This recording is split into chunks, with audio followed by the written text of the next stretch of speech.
Greetings, parish orphans and retrogrades. Happy Friday. Friday is here once again.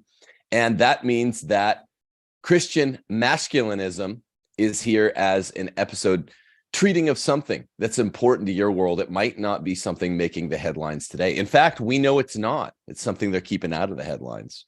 Today, the CMASC crew is complete once again. Michael Robillard is back, my buddy Michael, and my co-author on Don't Go to College. So he's back after a week-long layoff. Also, my friend Will Nolan from Nolan Knows, and my very, very, very strong friend, Elliot Holes. How the hell are you guys? Not bad. How are you, Tim? Doing well, thanks.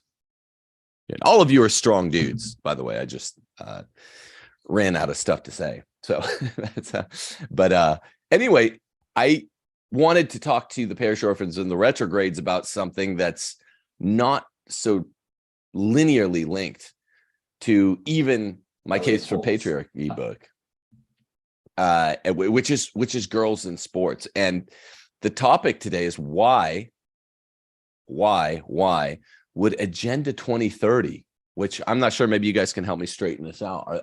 Are they good guys or bad guys? Why do they want young girls in sports? We've got quite the answer to this rhetorically posed bowling pin of a question, and we're going to knock it down right now. So, Will, you took the first crack at this when we were just goofing off here. Why would it be that Agenda 2030 wants girls in sports? Well, girls can dream big, feminism says, unless that dream involves being a housewife. The things they're allowed to dream about are basically being little boys, being men, and excelling in traditionally male fields. Because there's one thing that feminism hates, and it is femininity. Feminism is a form of misogyny. And if you can push girls into male competitive arenas, then you are going to devalue the traditionally feminine roles. It's all about status, competition, hierarchy, dominance, aggression, and you're giving them what is essentially a masculine worldview.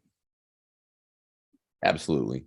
I mean, all of us here have competed at varying offices of high levels in sports. And let's be honest. We know around the time we were in middle school, we're all around the same age. There's beginning to be a push for female sports. In the female sports section of Case for Patriarchy, Elliot, I'll direct this to you. I recount a story which is not typical for me. I'm not usually a personal anecdote sharer in my books, but one that I remember is 7th grade. We had an important basketball team. Our school only had one team that did well. It was basketball. I was one of the two stars that was getting noticed in the metropolitan area. And my English teacher, literature, whatever it is in 7th grade, took it upon herself to kind of dress us down in class. And she was like, well, there's this girl, I'm going to call her Mia. It's not a real name. Mia's as good as any of you boys. I've seen her. And like, we'd just come from gym. She had this chick, Mia, had always tried to run with the boys. She was like worse than the dorky kid, who wasn't good at basketball at all and got picked last in an all boys game. And yet you had this teacher dressing us down and pushing this agenda, telling this poor Mia, who was a tomboy, that she was better, far better than she was. And really taking it upon herself to dress down by name me and this other kid. And she's like, I don't know why anyone thinks anything about the boys team. It's, this girl's better than any of you. It's just a lie. It's just a lie. So Elliot, there's two sides to the lie. You're ripping down men's sports and you're building up women's sports. Folks see my title and they want to know, why is this wrong? Yeah, that's a good question. And, I struggle because I think there's great value in girls' sports, and my daughters play soccer, and the options that are available for them recreationally are not nearly as positive as getting physically active in sports. For example, theater. One of my daughters, we had her involved in theater for a little while. And, you know, the theater crew is totally gay. They just get more and more LGBT pro and weird as time goes on. I don't know why that's the case, but theater always seems to attract those types.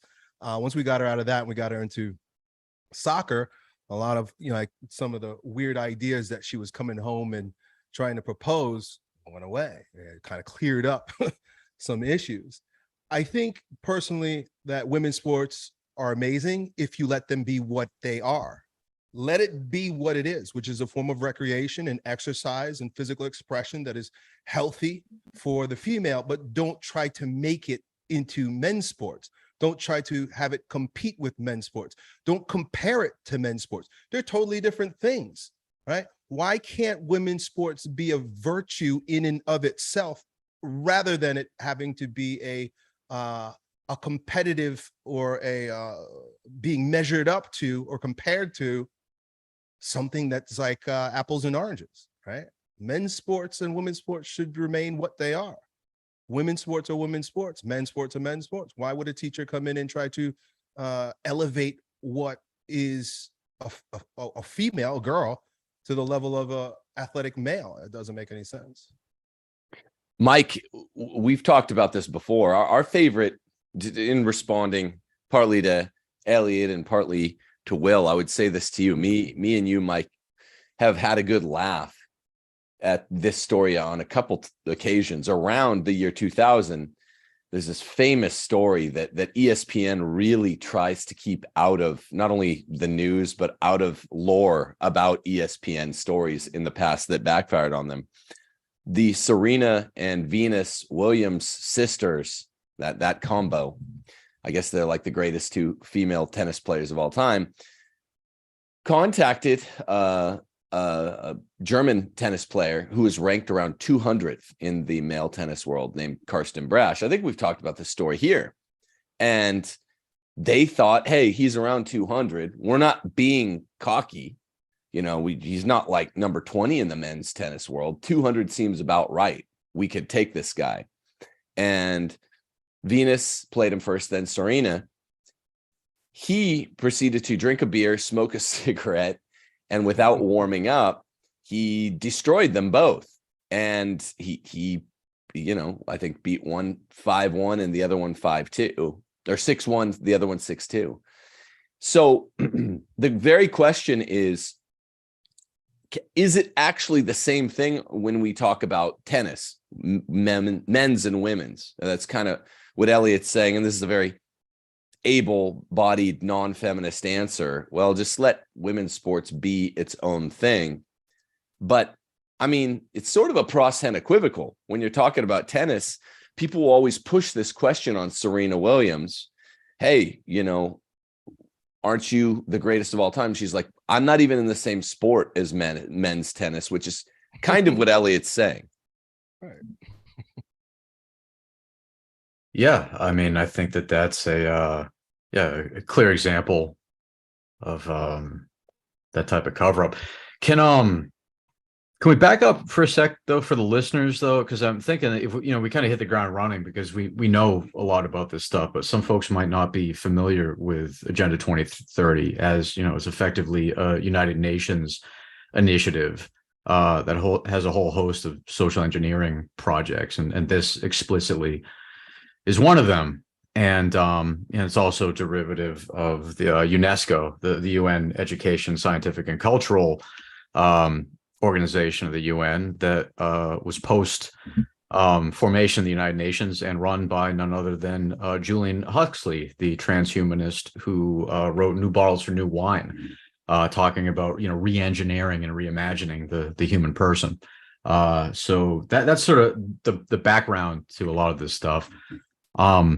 But what I see this as is, we end World War II and the UN forms, and the world says, you know what, we're not going to do that again. People who have strong convictions, strong commitments to faith, family, flag, that equals war, that equals bloodshed. So what are we going to do? We're going to pacify. We're going to pacify everybody. So now we start having these initiatives to water down and dampen down the culture and dampen down patriarchy and dampen down men. And it takes the form of more and more co-ed sports, co-ed everything. And as I've mentioned before, the first rule of counterinsurgency is break up the men. And this is derivative of that tactic. And the greatest expression of that is, I mean, I'd say in combat, if we go, if sports is almost a proxy for having soldiers in the defensive force, you're seeing this very blending of co-ed stuff in the infantry, in range. The whole set of the three women that passed Ranger School, that was totally socially engineered. Follow any of Terrence Popp's stuff, like it's not legit. They totally gamed it just for the sake of pushing this through. Why? Well, nothing interferes with the unit cohesion of a force than a co-ed force. It's the number one unit breaker. So, but if you're trying to tamp the masculinity down, that's your answer. Just blend the men and women together. And I think that's sort of what we're seeing here. This is an expression of it. Yeah, like this is like it started with schools too, right? Like Mhm. prior to the world wars, we were in different schoolrooms, right? Boys were Look at Will, taught yeah. by men and amongst boys, and girls were separated. Mhm. So I mean, we're seeing it in sports, but it seems as if this has been a long time coming. Yeah. I mean, Will, you were a teacher at one of the last existing all boys schools, right? Yeah, that's right. Not many of them left now. I think there's about 3 all-boys boarding schools left in the UK. And even those ones are becoming increasingly feminized and changing their attitude towards sports. Boxing got banned, didn't it? That was the most obviously combative sport. Then there'll be moves to try and ban rugby next. All full contact sports will go. I think you're right about the drive to make men more effeminate, but you can even back that up one step though and see war itself. And there's that line of argument saying that ultimately all wars are bankers' wars. And you've got the World Economic Forum behind them. War itself can be a way of culling the fighting age population of men and emasculating a whole culture. Mm-hmm. Yeah. Is that an EMJ quote directly? Well, just sounds like a Belloc quote. Yeah. Or Chesterton, right? Yeah. The backer of the banker, banker of the backer. Yeah. No, it's not. I think all 3 of you guys read EMJ, and people point out, just as an aside, people point out all the time. I've never read EMJ. I don't have specific hostility to any of his ideas, and people point out all the time how close a lot of his cultural writings are to what I've written, and I came along later, so even though I've never read any of that, it didn't influence me. Sounds like we're same ideological direction of travel. Well, there's this whole other answer that Will gave, even when one has, I think, a well-appropriated anti-feminism approach to female sports the way you do, Elliot. There's always Will's first answer right out of the box, which is anything Agenda 2030 does, and there is this small section in Agenda 2030 that is committed to increasing the role of females in sports. I was just looking at it. The language just says that, so it's not worth quoting directly. You have to ask why, and like Will jumped on right out of the box, the answer is always to lower population. Well, a lot of folks have never heard of the female athlete triad. Here's a bit of abstract from basically a medical paper. The female athlete triad is an interrelation of menstrual dysfunction, low energy availability with or without an eating disorder, and decreased bone mineral density. It is relatively common among young women participating in sports. Diagnosis and treatment of this potentially serious condition is complicated and often requires an interdisciplinary team. Articles from 1981 to present found on PubMed, I guess this is in England or America, were selected for review of major components of the female athlete triad, as well as strategies for diagnosis and treatment of the condition. Now, Elliot, what I was saying is the first thing you notice when you Google female athlete triad is that it says it's relatively common. They use this term that appears relatively common. Actually, you don't have to be like Olympic level gymnast female in order for the sports to hit you with the triad, to make a young woman's period stop, to give her essentially early onset osteoporosis, and give her this calorie absorption problem with or without an eating disorder. It happens early, and it happens to lots of girls in sports, but the range is always very elusive. I smell politics behind it. It always will say, well, it's relatively common. It happens between 5 and 55%, happens between 10 and 50%. You see these weird numbers where they're dodging it because they want to avoid committing themselves to the hard fact that even at very low levels of female sports, high school sports, this can kick in, and quite often does kick in. Most people just haven't heard of it, but it is lowering world population to have females in sports, and this is why they want it, I think.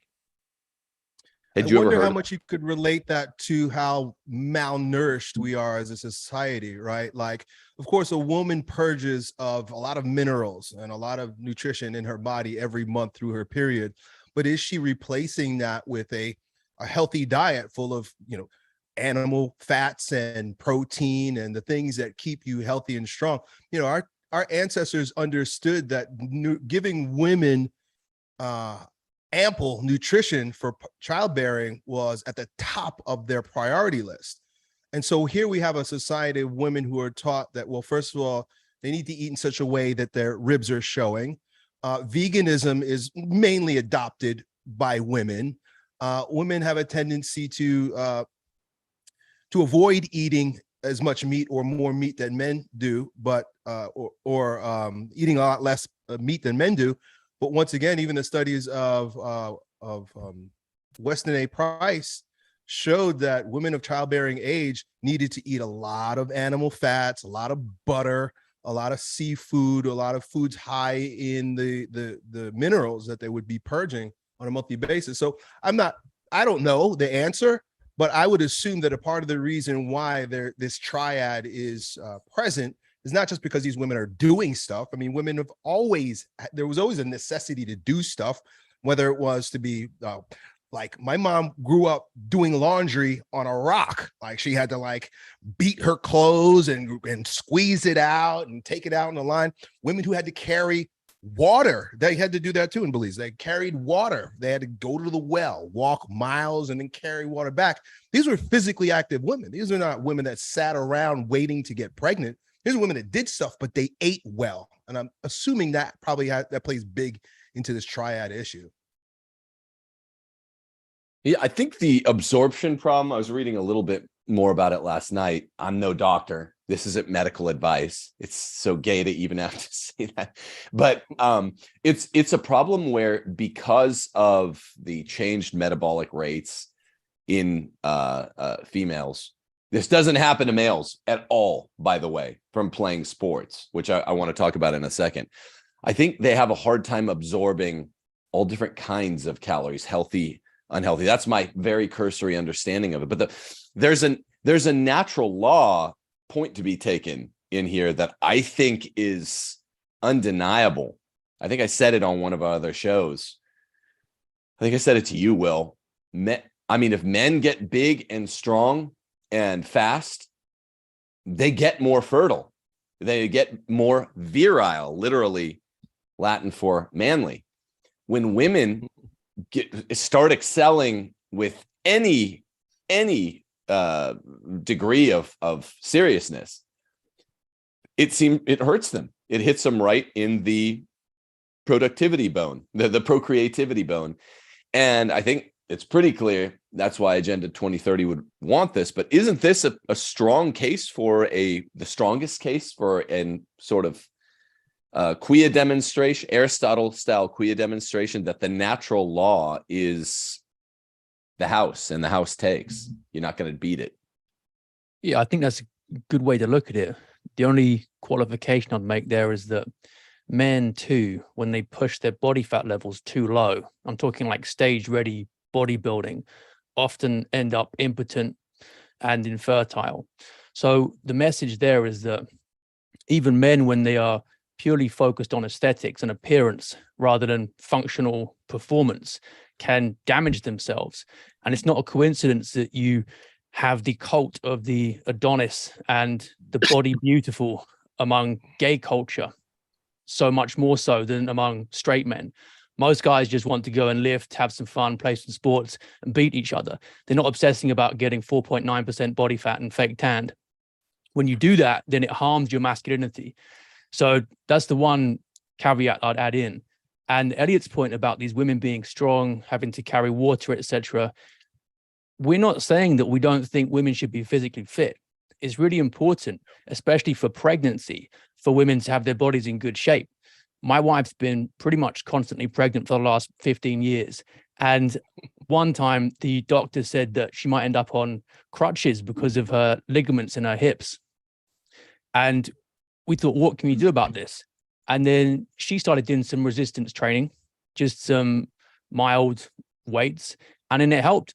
And then ever since then, she's found it easier to deal with pregnancies. So my wife, my daughters, they'll do some resistance training, but we're not talking about obsessively going to other competitions, trying to beat other girls. And that's where I think that the difference comes in. We mentioned tennis earlier. That is a traditionally female sport. Yeah. Tennis is a feminine sport. Why? Because it's about the display of the body. The serve, for example, reveals the waist, the hips. It's about the beauty of the female form. Ballet is also a female sport. If we look at male sports, boxing, for example, or football, these are much more about the display of physical prowess in terms of preparation for protecting families or for war. So if we look at the two different types of sport, it's clear there what they're ultimately for. What we're objecting to is women being pushed into those combative roles. And Michael made some good points about what happens with military training. Even untrained male recruits will outperform highly trained female recruits. That's been done, a Marine study, which is Tim's point about the tennis as well. Yeah. I would give this disclaimer, and I've said this a million times, not just giving this to Elliot, that along with tennis, obviously volleyball, Will, your countrymen aren't going to like this, but soccer is a sport that girls are naturally drawn to. There's a lot of running, which is associated with fitness, the kind of fitness that curates the female physique. It's kind of obviously a different class, a sport where if my girls, of course, we cultivate fitness in the household, but I have 6 girls. The fewer sports they want to play, the better. And would I let them play at even an organized sports level? No. But when they come out and they want to shoot baskets with me and my 4.5-year-old, who we go out there almost every day, becoming every day, we don't tell them to go inside. Now it does affect Gaby's attitude toward playing. He's always like, oh, this is a cool dude thing. He always tells the sisters that I want to do dad and me stuff, but I'm like, no, we got to let him shoot with us some. But basketball is definitely in that other camp. The WNBA has shown that it's a male sport, and it's one that should be the exclusive domain of males. But yes, soccer is basically running around a field. No offense, guys who like soccer. It's essentially just a sport for running, and you might kick a goal throughout the course of the game. Maybe you don't. So I don't think it's nearly as pernicious, but I'll just say this. There's a marked sea change in between, when I taught school in 2006, 2007, went away, got a law degree, got a licentiate overseas, worked at a law firm for a short while. And then I came back almost 10 years later, and I went back to the same Catholic co-ed school. Something had flipped. None of the girls wanted to cheerlead anymore. All of the girls were in 2 sports apiece. The only girls that were cheerleaders, I kid you not, were now the less popular girls. It was more a niche thing. Whereas in 2006, every popular girl was a cheerleader. And I would say look at the tonal shift, look at the attitudinal shift. Michael, in a young girl wanting to be a cheerleader, where it's 100% crystal clear that the main event on a Friday night in fall is a boys football game. Weeknight, any given night in spring, is the boys basketball game. The girls are there to cheer. They're the handmaiden. There's no competing girls game afterwards, or if there is, it's clear no one's going to go watch it. And all of the popular girls who become the exemplars are there as the best cheerleaders. What's disordered about taking girls from being cheerleaders and putting them in competing versions of the same sport, competing? Yeah. I think it just gets back to the earlier point that I made, this, it's disordered, and it fundamentally takes the telos and the essential role, the protective roles of men that are instantiated or exemplified or honed in sport, and models that. And then it furthermore takes the telos of women for the procreative and feminine and nurturing capacities, and runs that into the protective role, and more, and that is run over a long enough time. Yeah, you're going to end up with increasing areas of androgyny and a modeling down and watering down of what the culture is, or what the nation is, or what the society is. I'm just wondering, Tim, the elephant in the room here that might be the saving grace of all this, might be, my favorite topic is isn't this all just going to be solved by trans, right? Didn't we just have some dude that just murdered like an entire like the entire women's swimming record by like 32 seconds? I mean, isn't this just going to be sorted out?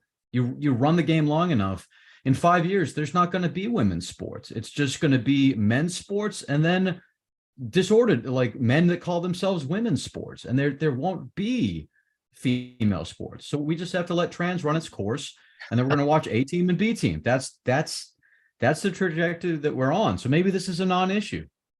You're always more optimistic than I am on that silver lining. I mean, people are mad at the trans, conservatives.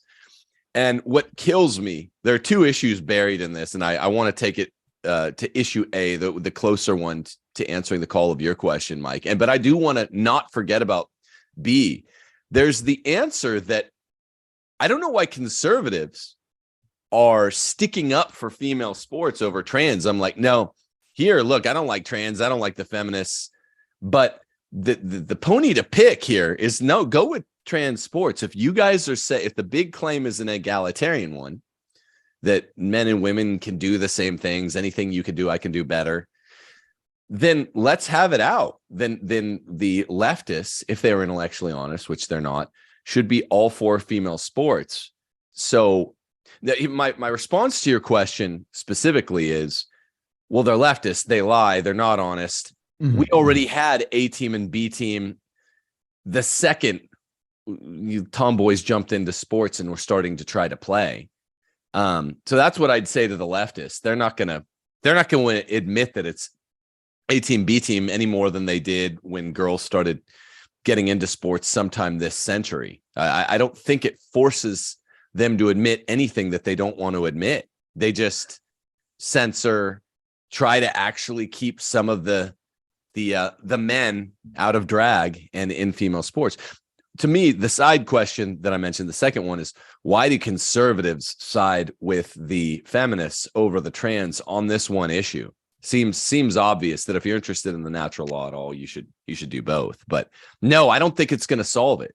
What do you guys think, Elliot and Will? I think I agree with Michael. I think ultimately all the silliness, I mean, whether it be female sports or trans, what the trans are doing to female sports, or any of the other silliness that we kind of rant and rail about, ultimately is going to work itself out because it doesn't stand up, right? It doesn't hold water So I think, it's fun to have these conversations and to point these things out for people who can't see them, or to preach to the choir, but it will all balance itself out ultimately. And if it doesn't, by our own choice, well, then God will wash us out and we'll just have to start over again, like the cycle of the Bible shows us. I wouldn't be keen on it running its full course to its logical conclusion, because that means equal rights, equal fights. And I don't want to see women getting their skulls smashed or killed on the battlefield, because that really is where we're going with this. It will be, I don't know if it'll be conscription for women, but theoretically it should be. It should at least be no holds barred, women against whoever the next Mike Tyson's going to be, and you'll get deaths. And I'd rather not let it get that far. Where men most diverge from women physically, it's 4% faster nerve transmission speed, for one thing. And no amount of training in the gym is going to change that. No amount of muscle mass that a woman puts on can overcome the speed difference. This is why you never see female to male transitioning athletes make an impact. I mean, who's worried about men's sports from female to male trans? No one. But vice versa, that's where we destroy things. So that's one thing. And then it's also in like sports like darts, for example, the control of projectiles in shooting as well. Men are much better at gauging projectiles. That's to do with spear throwing and things like that too, again, to do with war. So this is where it's really heading, with the arena of combat and warfare specifically. And any genuine conservative is going to want to conserve what it means fundamentally to be a woman, and wouldn't want it to go that far. Yeah, you guys are worried about it. In some sense, it makes sense, well, to be concerned with the logical conclusion being reached, but this isn't something the left ever does. Before it ever reaches the logical conclusion of even a short punch, so to speak, even a short line of reasoning, they're always curating it and manicuring it and making sure that it's standing up semi-plausibly to public scrutiny. And with this one, females in sports, this sounds like sex egalitarianism, this sounds like if females are equal rights and they want equal fights or equal games, there should be, according to the feminists, no separation between male and female league. Well, I mean, why doesn't the NBA's push for female basketball constitute not the WNBA, a separate league? Isn't that unconstitutional? Separate but equal. Why doesn't the NBA's push for female sports constitute just a clause that says any females who are good enough to get into the NBA can play in the NBA? And I think the answer, if you're really following the logical conclusion, is that there wouldn't be separate leagues for men and women. And that's what you're assuming that the left is willing to go with, Will and Mike. You guys are both assuming that the left plays by their own rules, the rule being egalitarianism. They don't. They're pushing for egalitarianism, though they're still bifurcating the leagues. So that's proof right there that they're not even willing to let females jump in there. That's why the trans question matters so much. Who's that MMA fighter that's cracked like 2 female skulls? I forget his name. I know what you're talking about. Yeah.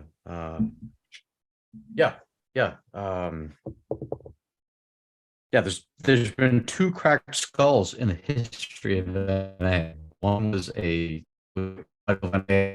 other was this dude that cracked the hell out of a woman's skull. That hardly ever happens. I mean, that's a lot of impact on a frame not ready for that.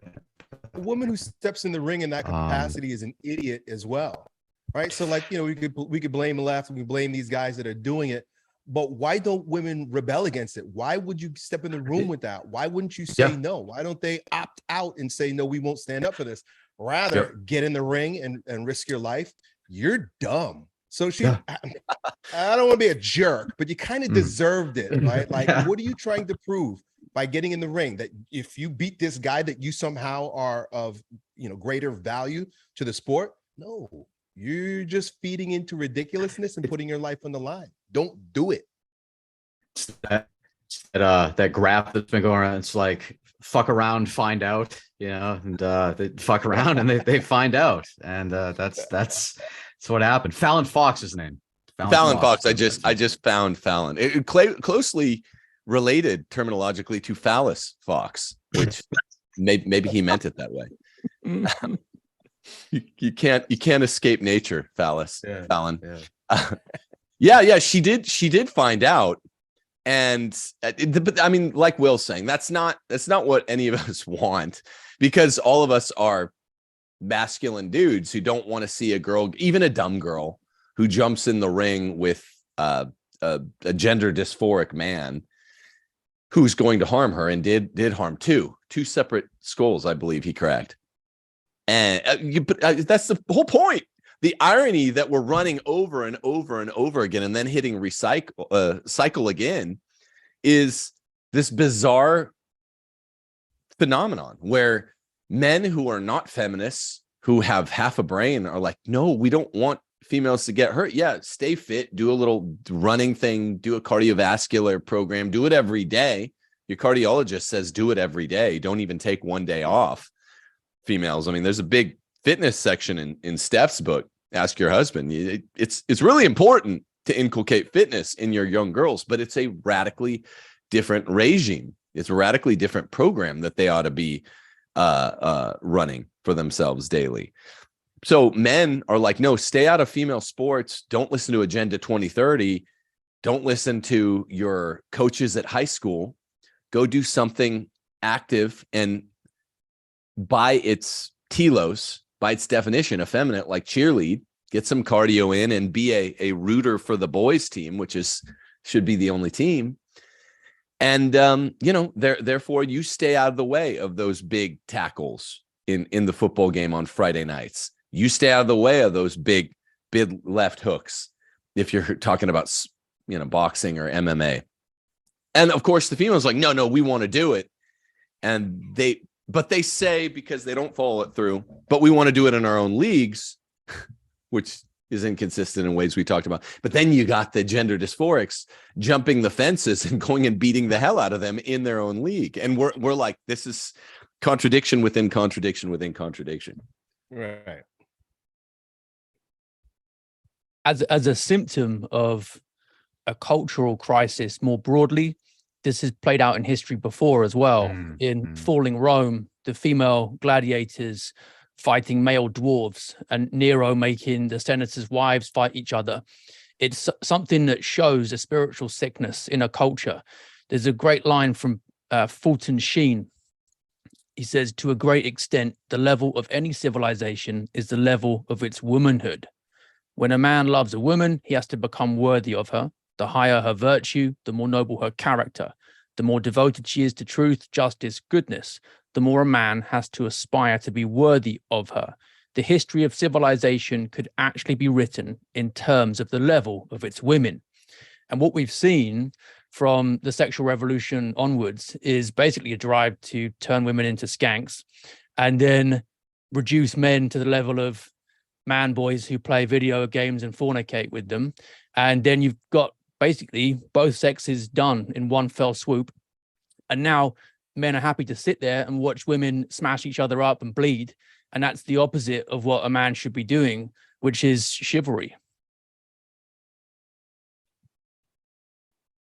Yeah, in the history in salvation history, beginning with the original sin, which is Eve eating the apple and then getting Adam to, it's always coupled this way, isn't it, Will? Where you see the female taking on the male role, and the kind of male that will tolerate that begins to take on the female role, and you have mutual devastation of the whole human race, requiring God-man to come later. He wasn't necessary to come at the creation. In Genesis 1, Jesus did not have to come down to earth, right? By Genesis 4, Jesus has to come down to earth if man is to be redeemed. It's all because of proto-gender dysphoria. Like, has that sunk in on everyone?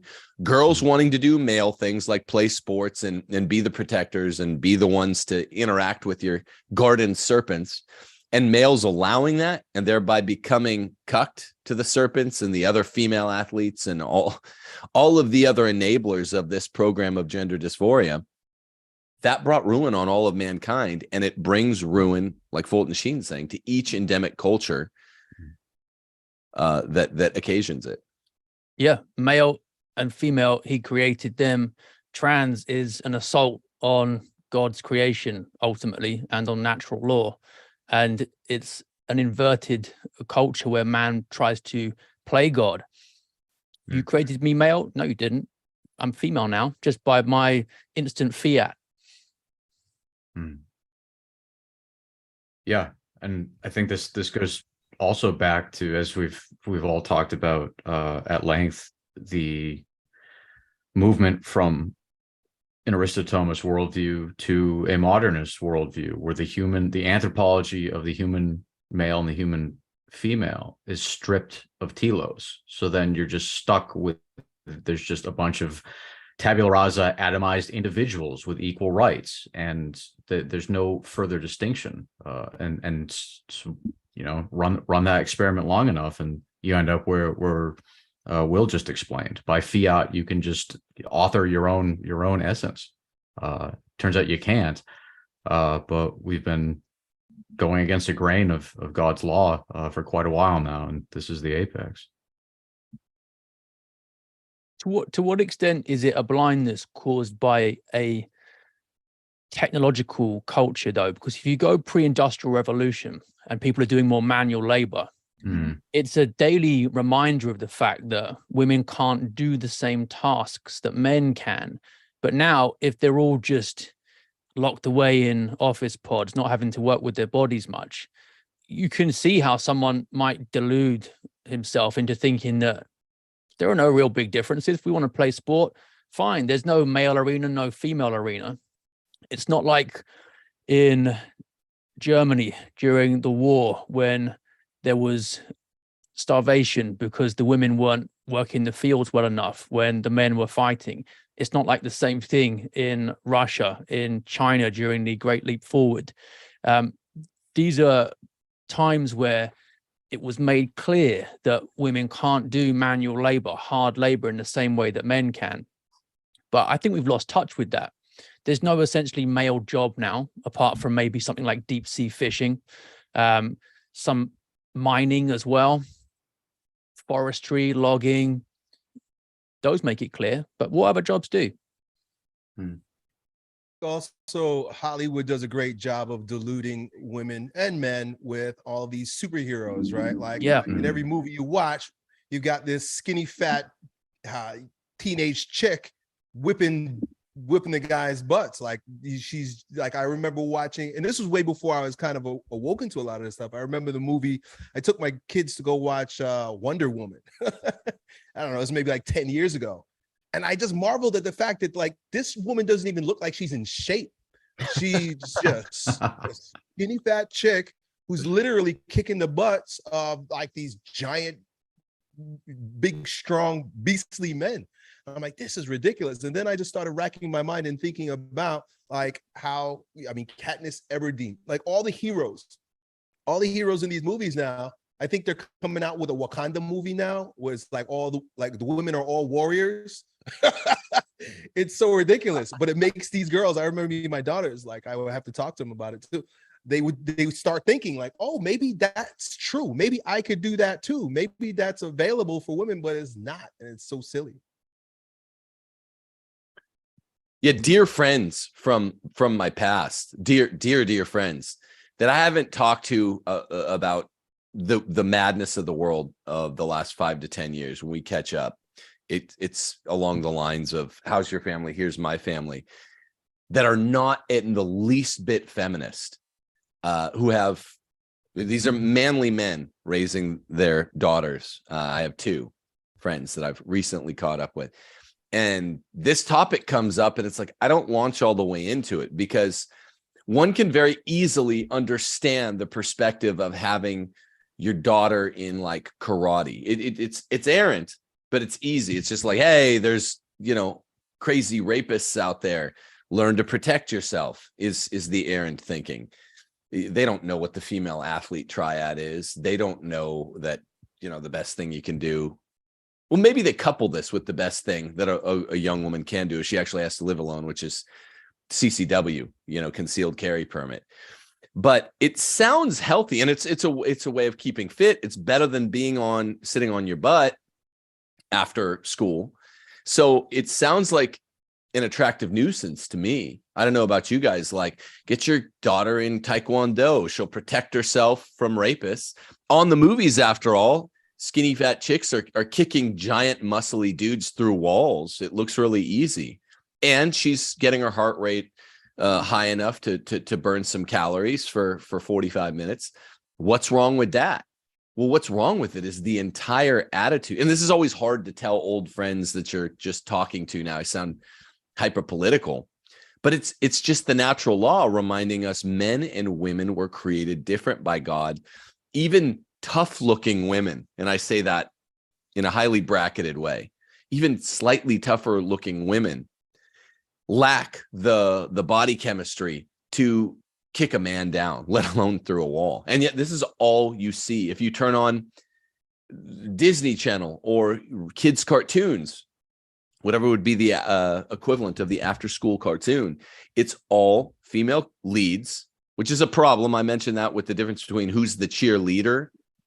In Disney now, it's the male. He's leading the cheer for the female endeavor. And they're always like whooping a man's butt. This comes with accepting the premise of the training for combat, which is sport. I wonder, Tim, getting back to Will's point, though, is, this technology issue. There's an essay that I'm still trying to write. I want to call it The Samurai's Dilemma.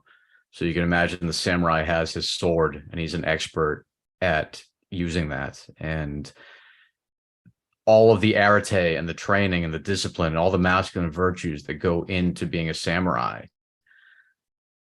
If somebody shows up with rifles and he charges at them, he loses. If he loses his culture. If he puts his weapon down, if he puts his sword down and picks up a rifle to adapt to the technological advantage, innovation, he's lost his culture as well. So, I could imagine somebody saying, no, the sex differences don't matter anymore in terms of defense. The androgynous woman, the steely-eyed Nancy can all push buttons that operate a drone. They can all activate PSYOP operations on Twitter. We don't need these old ways of fighting. And if you do, you're just going to get steamrolled. You're going to get steamrolled by the fourth industrial revolution, by the gig economy. I don't know. I don't know what to say to that. I mean, does that seem like an actual dilemma that I've articulated or not? Well, push button warfare hasn't arrived, and some military historians just say it point blank never will, because the reality of closing on the enemy involves some kind of hand-to-hand combat still. I mean, you know that better than most people. So is it really fully push button warfare? Is that one of those ideas that people have that they use to rationalize male-female combat? Maybe it's just a pipe dream. Mm-hmm. I mean, we're not using crossbows anymore, though. We're not using swords. So there is a tendency to move away from physicality over the years since we went from bladed weapons to whatever we're at now. That seems to be the trend. Sorry to put it in these terms, but I have to at some point. I have to put it in terms of physis, nature, versus techne, which is something like art or technology. Mike, you know this. A sword is still techne. A sword is still, and it's always a subset of physis versus nomos, human convention. There's uniqueness to human convention that is specific to human technology. So it's a related question: physis versus nomos, physis versus techne. Man imposes himself on nature, and the second, it doesn't matter if an A-bomb went off and wiped us all out and we're back to, primeval times, and there's no bit technology, no giga technology, men would start fighting over property again. And at first, the first day it might be hand-to-hand combat. But even if you wiped it all out, by that second day, it's going to be they've picked up sticks, like the apes in Space Odyssey.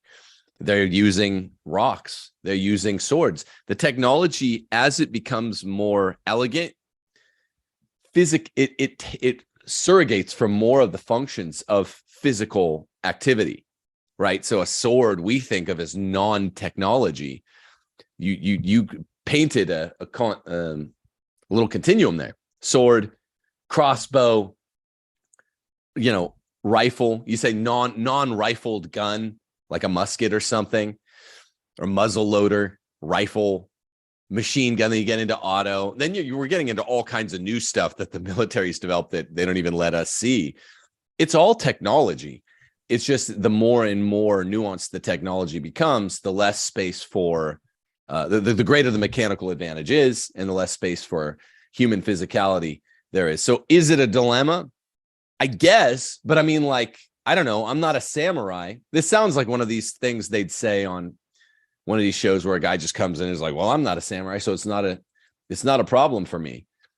It's sort of the case, right? We're not committed necessarily to defense that increases physicality as much. I agree with Will that it will never go away. Push button warfare will never be a thing that entirely extirpates human physical activity. But to the degree that gets pushed back into a corner, I don't think it's necessarily a problem. Tacitus records in the history of Rome that the Celtic women, who they weren't forced to fight, but they were allowed to fight in the front lines if they wanted to, in some of the Celtic tribes, they killed some of the Roman soldiers. So even in frontline hand-to-hand combat, women were killing men using swords, clubs, axes when it was Rome versus the Celts. So to me, the question isn't so much the technology. It is about, do we want women to die in combat, women to sacrifice themselves for men? I think that comes back to the fundamental question about what the role of each sex is. So it's the male function to protect the family under natural law. The man is the head of the household. But the kind of man who might say, no, not today, you go out and die for me. And then that means that the children are left without the mother. That's where the real inversion comes in, I think. That's the crux of it. Where's the front line now, though? I guess that's my question. Where is it? Is it in cyberspace? Is it meaningful with spicy comment on Twitter? Is it shooting up and going to some hostile location somewhere in the other part of the world with kinetic weapons, or somewhere in between? I guess that'd be my question. What constitutes leaning into the front line, or leaning, finding wherever that perimeter is, because it seems like it's getting the ballot box, right? We had voting this week, and of course it's a form of sort of warfare, because we see who, sort of push button weapons they're using now, the technology that lets them cheat a lot easier. But I saw an article yesterday, I think it was PragerU, said that 67% of single women, childless women, are the ones that are voting for Democrats. I mean, the entire Democratic Party is held up by women. So that's weaponized. That's women being weaponized against our society through the voting ballot, right? Like voting box. Just want to throw that in there. Yeah. Like, you're right. Where it is the front line, right? Yep. Yeah. It's a good question, isn't it? Historically, one of the big functions of men has been to establish and then protect boundaries, perimeters, and asking where's the front line isn't just a military question, it's also a cultural one. And I think Tim's answer in his book on patriarchy is along the right lines, which is that in some deep sense, that every man's front line is his home. And there's a battle to be won within the context of the family about reestablishing proper order between men and women. That gets a lot done. I don't think it solves everything entirely, because men are supposed to be the bridge between the private and the public realms. One foot in the home, one foot in the community. So it goes beyond that, but that's a big front line, the home. Right. Yeah, when people ask, okay, well, there's some benefit of female sports, right? Fitness. We've all four of us have, in our own ways here today, acknowledged it. I guess, I don't know if female karate gets a girl 0% or maybe 1% more prepared for an attack from a male. It's not going to be efficacious, but maybe 1% more. But why not? Make me the case. Why not? The points we've made here today, to sum up a little bit, are gender dysphoria. It creates female dissatisfaction with being female. Gender dysphoria leads to a bona fide, dyed-in-the-wool misogyny, a true misogyny, the way Will kept talking about, where these are girls that are thinking that the truly feminine things are not worth their time or are worthless. That's true misogyny. Dysfunctional body chemistry, their health will be damaged by it. The female athlete triad, which I which I started out thinking about and talking about today, and it's at a relatively low level of female sports. Patriarchy reversal, as we're going more platonic, more ethereal, the virtues inculcated by all this male activity are inculcating a kind of cheap surrogate for what would be called manly virtue in the females, like a canker on the heart. And it's going to make girls who would be challengers to the patriarchy to instantiate some sort of matriarchy, if you will. And that's where the feminism is growing more political. And from there, spiritual bankruptcy, the spiritual bankruptcy that follows upon men not being the household leaders, not the priest, prophet, king, and the household priest, as JP2 called it, but a spiritually bankrupt household matriarchy, where women who can't be priests, prophets, and kings, they can't be the priestess of the home, of the domestic church, as it's been called.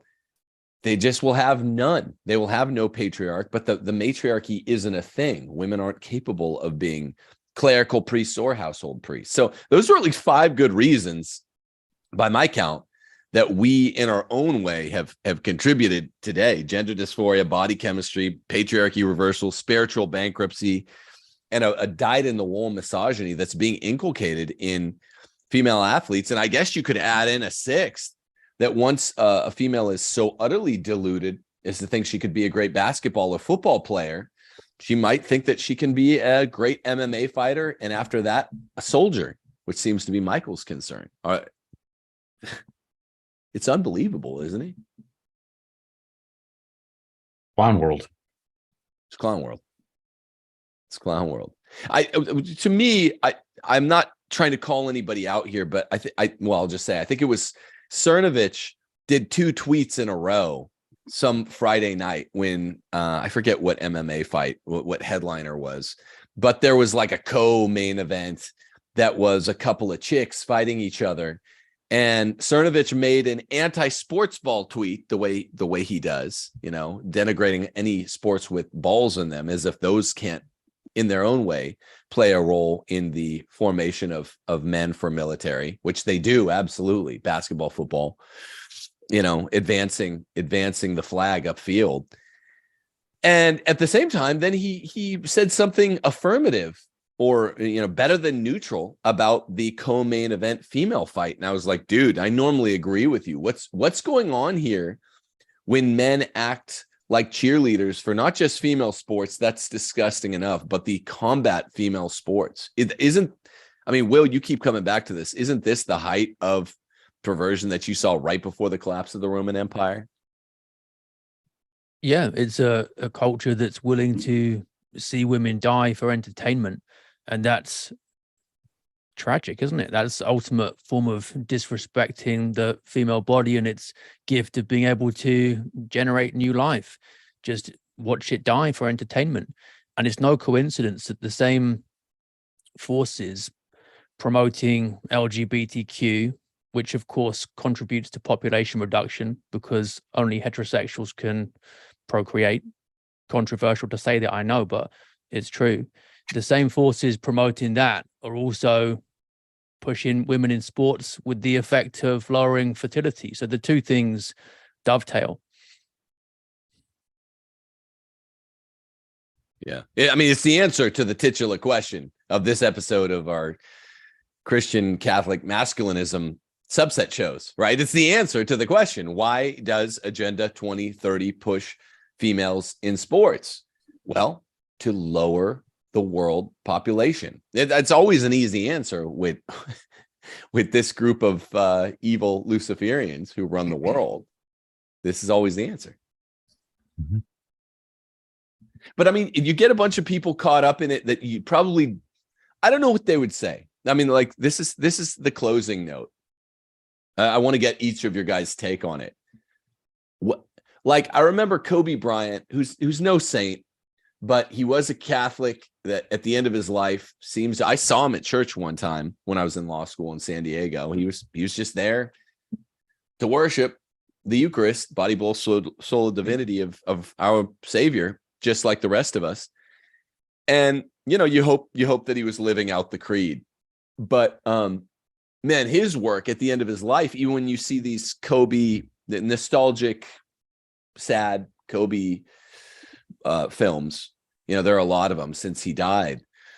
He's like, oh, they're making it a positive thing. And maybe the filmmaker is not trying to be political. They're like, oh, he's doing so much for girls basketball. He's working with his eldest daughter, and they become real spokespeople for the sport or whatever. What's a challenge to me, I don't know about you guys, this is why I want your opinions, is how to engage the world on this, where we're coming off strong. It's like female sports is a psyop.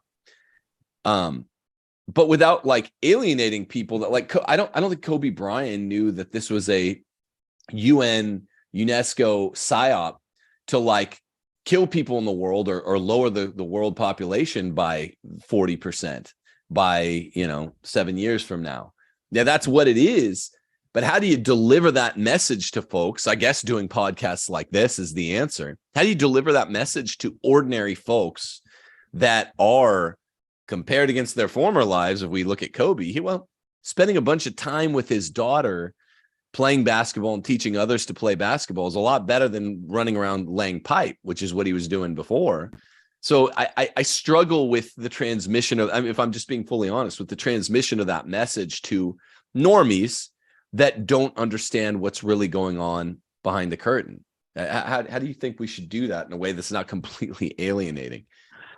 I liked Elliot's opening point. I think that hits all the aspects of like, well, what's positive about recreational sport without it being, and it brackets that off. It puts it in its proper order in the rest of the, Catholic social life. So I think that's a great first entry point. Yeah, I do too. I'll say that. There's just always a distinction of degree, slippery slope there. I as much as I like it, and I agree with you, what if your daughter's excelling and wants to take it to the next level? How do you put the capstone on goal setting? At that point, like, I don't want you trying to get a scholarship with sport X, even if it's a somewhat feminine sports like tennis or volleyball or soccer. That's the one trick there, but I agree with you, Michael. I like that opening point. What do you guys think, Elliot, and then Will? Well, I think this is the ultimate end in a society that denigrates motherhood. Yeah. And I think rather than telling people what not to do, right, avoid this, start venerating motherhood. Showing them the virtue and the value of getting married early and using your body for procreation, and how amazing it is to be a mother and to be a wife and to be a homemaker. I mean, I think that's what I try to do with my wife. I know you guys are the same thing. I try to do with my wife and my daughters, right? Like the world has so many options for you out there. Of course, you can do whatever you want, but look at how amazing your mother's life is. Look how amazing it is to be a mother. Look how great it is to be a wife and to be a homemaker, rather than thinking, well, you know, pushing them out of, or telling them not to do these things, raising up what it is that they're actually meant to do.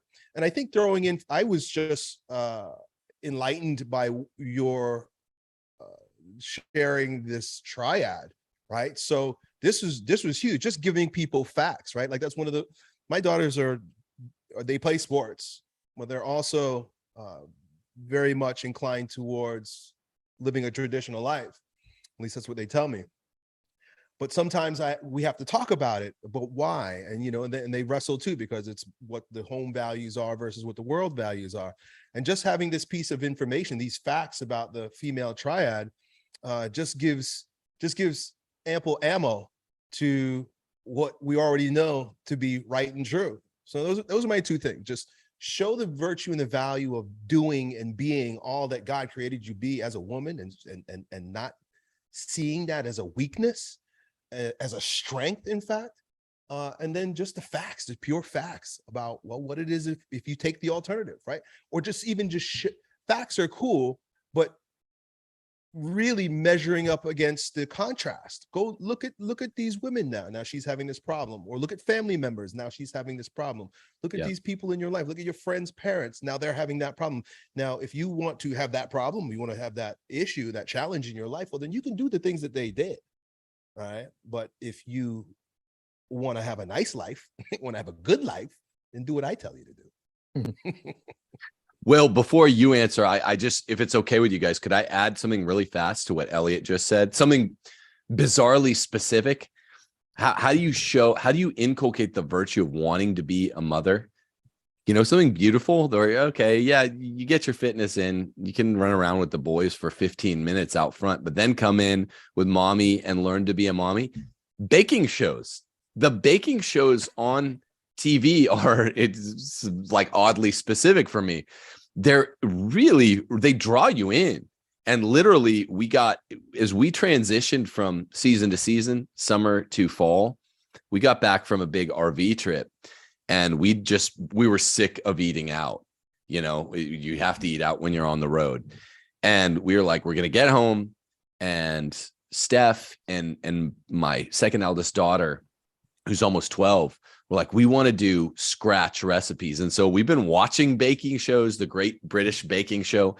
It's like, it inculcates not only the food, and not only the procedure for making home cooked food, but also the challenge, right? Which is what sports are. It's like the challenge, you want the trophy, but you want the challenge to get the trophy. That's the male version. These baking shows are such a lovely way of incentivizing young women, and a lot of young girls watch them, from what I'm told, a lot of college girls. I think this is a very healthy trend, because it's a challenge to make stuff from scratch and to make stuff really artful and beautiful. And it is so cheery to have a couple women in my kitchen, the way it's been for the last month, just trying new recipes all the time. It sounds specific, and I guess it is, but that's how I think you accomplish one very real boots on the ground means of instantiating what Elliot said. Anyway, well, you were gonna answer that. Yeah, I agree with the baking shows. My teenage daughters watch them, and they're always experimenting with different things. They love it, and it gives them a good sense of accomplishment. And when everyone else in the family is grateful and says thank you to them, they get that taste of what it's like being a mother, providing great meals for a family. Yeah, And Elliot's point is spot on, because what is it that ultimately girls, women are aimed at? It's motherhood. That's the distinctly feminine excellence, something that no man can do. A man transitioning to become a woman isn't ever really a woman, because he doesn't have the potential to become a mother. So this is where the core of femininity really is. And that's what parents have to emphasize to daughters. And when you see that peak female fertility is around age 17, 18 to 25, you should be having your family then. And that immediately will cut out all of this high level competitive sporting nonsense, because you'll be pregnant, so you can't do it. and then you'll be busy with your kid and your family, so you can't do all the training, etc. Why do women have the wider hips that make them worse runners, and the angles in their arms and their elbows to accommodate the wider hips and make them worse at throwing and punching? It's all to do with childbirth. These are the two things that are fundamentally at odds with each other. So get the basics right: family, childbirth, and the sports will just fall away as an irrelevant distraction. It's excellent. That's really excellent. Yeah. Mike, you kind of led off with an answer on that, but what do you think of what Will and Elliot said there? I really like that. Can you remind me what the question was? I had to run to go plug my electricity in. It's more just a closing shot, but instead of just telling the ladies don't do this, it's better to tell them do that. I mean, that's just how the human spirit thrives, right? Tell us what to do, not what not to do.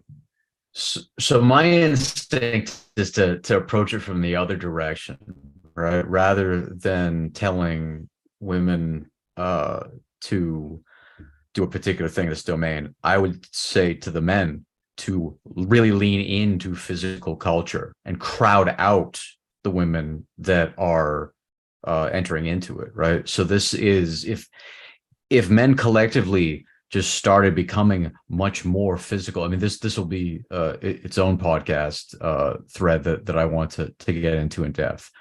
But I think there's a tremendous amount of cultivation of virtue and masculine virtue, and collectively and individually in the space of sport and physical culture, and taken to an extreme in the protective capacities that takes on in warfare and fighting and protection and whatnot. So I think if men just leaned into physical culture more, Elliot in a past episode mentioned the whole muscular Christianity movement in the early 1900s, late 1800s. I think if we revive that ethic, I think that would do a lot of good. That I think the side effect would cure and balance a lot of these issues as well. So I think that would be my instinctive prescription here. I like it. I like it a lot. Do any of you guys have parting shots? We need to talk about that muscular Christianity movement at some point, because it had some weird denials of the value of chastity and virginity as well. They thought that was somehow sickly, or they didn't like it. So there's value in it, but I think it went wrong in some ways too. So I'm just putting a placeholder, so we'll come back to it at some point. Great. Yeah, interesting. You got anything, Elliot? Well, just kind of come full circle and recognize that this conversation is more, I think, a jab at what the intention of the Agenda 2030 is, than a denial of strength and health and fitness in women. That's not the case at all. I want my girls to be fit. I want them to be strong. I want them to be able.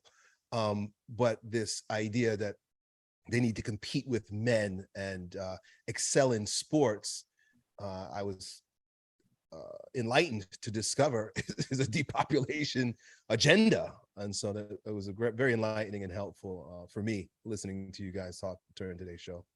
To pose the question is to assert the premise. No, I mean, most people, their jaw drops when you tell them Agenda 2030 contains a female sports paragraph or two. You don't even have to say, well, why do you think it's in there? Let's plumb the depths. That's part of the rhetorical value of putting this in the title of today's show. It wasn't the whole of what I wanted to talk about vis-a-vis female sports, but it's just, we all know what this is about. If something is in Agenda 2030, it's probably sinister as hell.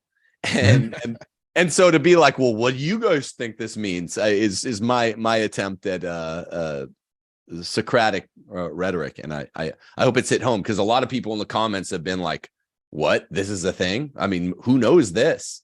It's part of Agenda 2030. That's my closing shot. I would just say, look, they're not pulling their punches anymore. They're not really operating, proverbially speaking, from behind the curtain anymore. I always say behind the curtain, but they're owning it. This is just Google it. You know, most of the stuff that we're talking about on this show, most of the stuff I talk about on most of my shows can now be Googled. It's like Agenda 2030 is about population reduction, and all of their means to achieve that goal are the specific sub goals of Agenda 2030. So it's people out there. I hope you've benefited from hearing why and how the population reductionists want men and women androgynous, men to act like women, women to act like men. Not only do they, you know, they're the deep ones, deeply steeped in this stuff, are Luciferians. And this is the original sin for a man to act like a woman, a woman to act like a man. It destroys the family. Remember what Sister Lucy said in her memoirs, that the final assault of Satan on the world will come in the form of an attack on the family. And that seems to be what's going on right now. An attack on men and women, she said, and an attack on the family, qua men and women. And that's precisely what we have now. She said that, you know, before even the second half of the 20th century. And we're living through it now. And it means all kinds of androgyny, including female sports. So I hope people have benefited by that. I think next week, whose channel will we be on next week? I think Royce White and one of his best friends are prepared to join us. Royce has been all over the news. So whoever's got it next week, we can hopefully accommodate Royce and his best friend, AJ Barker, which should be good. I'm looking forward to that. It's Elliot, I think. Yeah, I think so. Okay, I'll need to look into that. I don't know who Royce is, but we'll figure it out. We'll talk about it. Cool. All right. Well, thank you guys. As always, Parish Orphans and Retrogrades, please do like, subscribe, click the notification. That's how you support this channel. Find me on Timothy J. Gordon at Patreon. That's how we keep the lights on here. Do you guys have anything? Would you want to call out your channels, your projects, and any ways to support you? Starting with Michael, then Elliot, then Will. Yeah, thanks, Tim.